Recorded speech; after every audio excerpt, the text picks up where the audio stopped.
শরৎকালের রোদের ছিঁড়ে শিউলি ফুলের গন্ধ, মা এসেছে ঘরে, তাই মনে এত আনন্দ।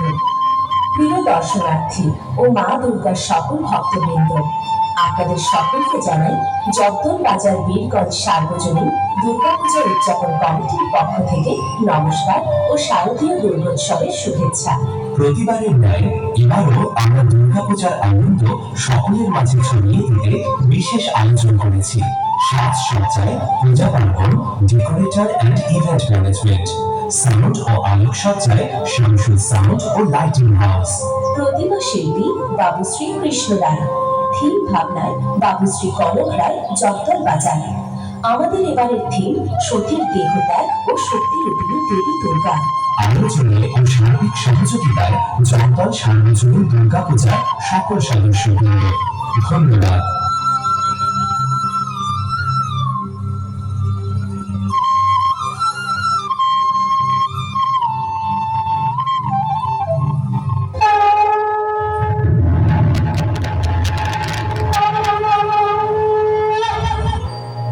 প্রণাম দেবাদিদে।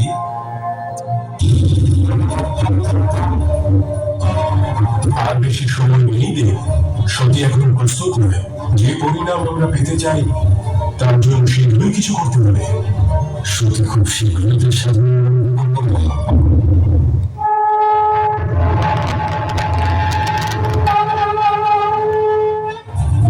যে সমুদ্র কৈলাসকে সুখে ভরিয়ে রাখে সেই সতী আজ এত বিষণ্ণ কেন?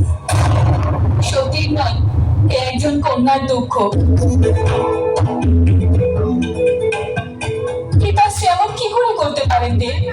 এত বড় যজ্ঞের আয়োজন করেছেন, রাজ্যের সকলকে আমন্ত্রণ জানিয়েছেন, আর নিজের কন্যার কথা একবারও মনে পড়লো না। যে বন্ধন ছিন্ন করেছ তার জন্য এত দুঃখ কেন? আমি এই জন্য দুঃখী নই শ্রীনারায়ণ যে আমার পিতা আমাকে উপেক্ষা করেছেন। আমার দুঃখের কারণ হলো শ্রীদেবের এক অন্যতম অংশ আমার স্বামীকে আমন্ত্রণ না জানিয়ে পিতা ওনাকে অপমান করেছেন। আমন্ত্রণ তো তাকে দেওয়া ভুল সতী, যাকে ব্যক্তি পছন্দ করে। প্রজাপতি দক্ষ যখন আমি পছন্দ করেন না, তখন আমার অপমান কিসে? কিন্তু এ তো আমার অপমান দেব। আমি ওনার কন্যা, ওনার রক্ত, আর আপনি আমার স্বামী। ওনাকে যেমন পিতা বলে গ্রহণ করেছি, ওনারও আপনাকে আমার স্বামী হিসেবে গ্রহণ করতে হবে। আর উনি যদি তা না করেন তাহলে ওনাকে বাধ্য করবো আমি। চলুন মহাদেব, আমাদের সেই যজ্ঞে যেতেই হবে। তুমি তোমার পিতার জন্য সিদ্ধান্ত করতে চাও, কিন্তু এই যোগ্য প্রজাপতি দক্ষ করছে। বিনা নিমন্ত্রণে কোথাও যাওয়া তোমাকে শোভা পায় না সতী। আপনি আমার সাথে থাকলে সমস্ত কিছু শুভদেব। একজন কন্যার তার পিতার গৃহে যাওয়ার জন্য নিমন্ত্রণের কোনো প্রয়োজন নেই। তোমাকে আগ্রহ না করা পর্যন্ত তোমার যাওয়া উচিত নয় সতী। আপনি না যেতে চাইলে আমি আপনাকে বাধ্য করব না, আর আপনিও আমাকে কোনো বাধা দেবেন না। আমার দিব্যি রইল মহাদেব, না আপনি আমায় বাধা দেবেন আর না আপনি আমার কাছে আসবেন ততক্ষণ, যতক্ষণ না সত্যি নিজে আপনাকে ডাকছে।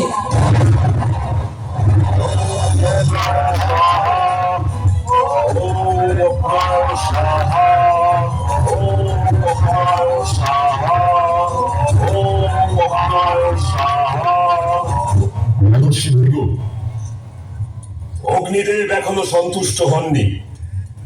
অগ্নি এখনো আহুতির পিপাসু হয়ে আছে।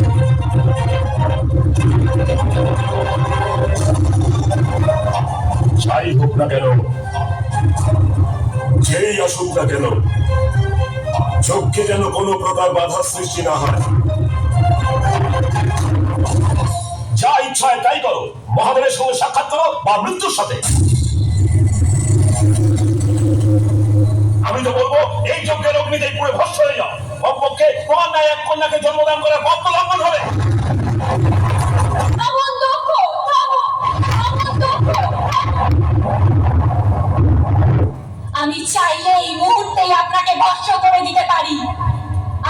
নতুন প্রারম্ভের সূত্রপাত করতে পারি।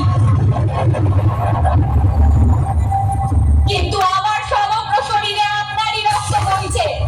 আপনি আপনার রক্তের অপমান করতে পারেন, আমি পারি না।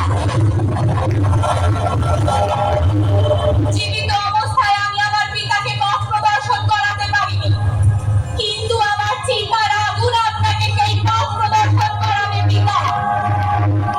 আপনি বলেছিলেন না মহাদেব যে নিজের ভয়ের সম্মুখীন হও, আপনি বলেছিলেন না নিজের ভয়কে গ্রহণ করো। তাই আজ এই সতী তার ভয়কে গ্রহণ করছে, আজ এই সতী অগ্নিকে গ্রহণ করছে।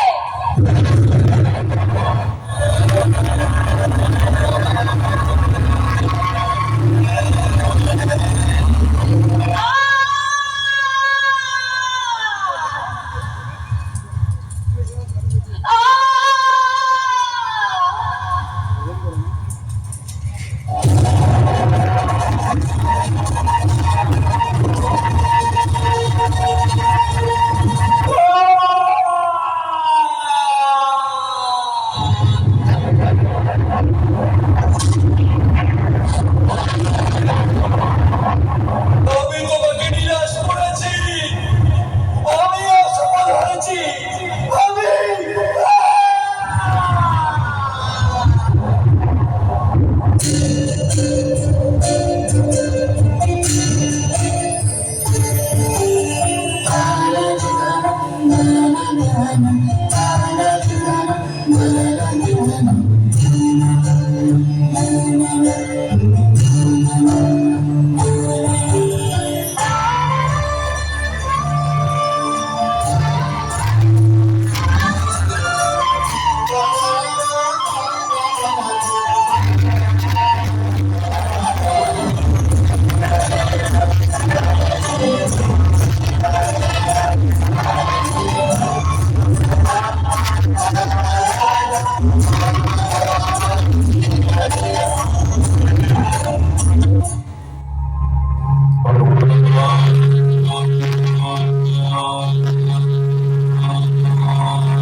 বৎস রামকেশ্বর, তুমি তোমার ভক্তি দিয়ে আমায় মুগ্ধ করেছ। তপস্যা ভঙ্গ করো পুত্র, তোমার সাধনায় আমাকে আসতে বাধ্য করেছ। কি বর্ত বৎস? প্রভু অন্তর্যামী, আমার মনোবাসনা নিশ্চয় আপনি জানেন। আমি তপস্যা ঠিক কি কারণে করেছি? অবশ্যই অমরত্ব দান করার ক্ষমতার বাইরে। তবে আমি তোমার এই পর দিচ্ছি, সর্বমাত্র পাতা কোন পুরুষের ক্ষমতা হবে না তোমার পথ।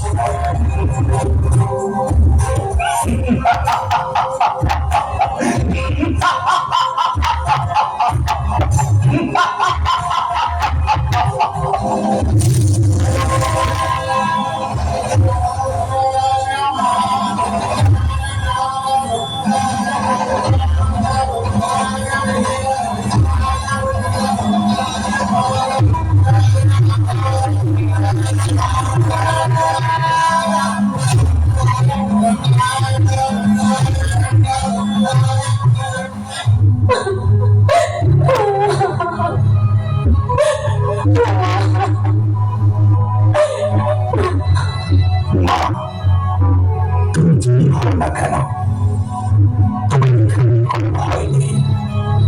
কাত্তায়নের আশ্রয় সম্পূর্ণ নিরাপদ। তুমি আমার কুড়ি প্রাণের অপেক্ষা করো। আমার যোগ্য হয়ে গেলে তোমার সমস্ত কথাটা শুনবো। ওরে পাপিষ্ঠা নারী, তোর এত বড় সাহস! তুই আমার যজ্ঞ ভঙ্গ করিস? তোকে আমি অভিশাপ দিচ্ছি। তুই তুই দাঁড়াও ফণিপর, দাঁড়াও। তুমি কাকে অভিশাপ দিচ্ছ? ভালো করে একবার দেখে নাও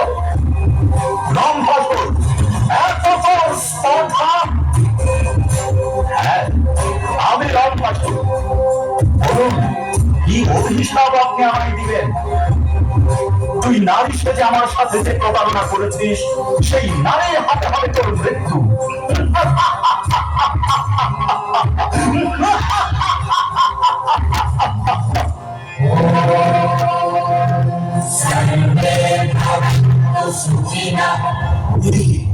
আমাদের বেদ স্মরণ হচ্ছে না কেন? আমরা বেদ মন্ত্র উচ্চারণ করতে পারছি না কেন? বেদ মন্ত্রই তো মূল মন্ত্র। বেদ মন্ত্র বিনা যজ্ঞ করবো কি করে?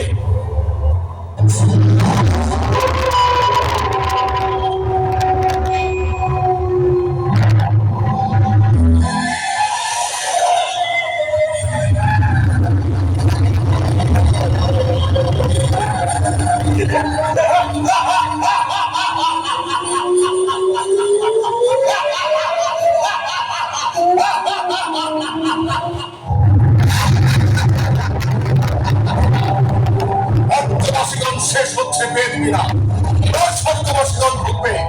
বেদ দ্বারা মহাবিনাশ করবো আমি।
শাসককে যুদ্ধের আহ্বান করছে? তোর অন্তিম কাল আসন্ন। এক নারীর এত বড় স্পর্ধা, যুদ্ধ করবে মহিষাসুরের সঙ্গে?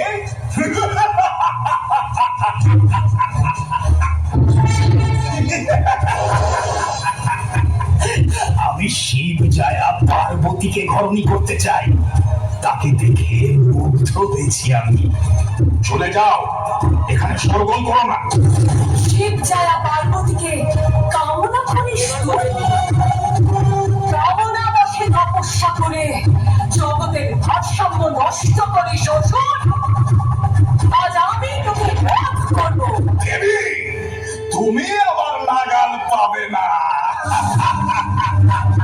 স্বর্গ, মর্ত, পাতাল, এই তিন লোক জুড়ে আবার বিচরণ। তুই ত্রিলোকের যে কোনো কোনায় গিয়ে আত্মগোপন কর না কেন, আমি দেবী কালরাত্রি কালান্ত জমের মতন তোর সামনে উপস্থিত হব। কোথায় পালাবি? পালা!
হ্যালো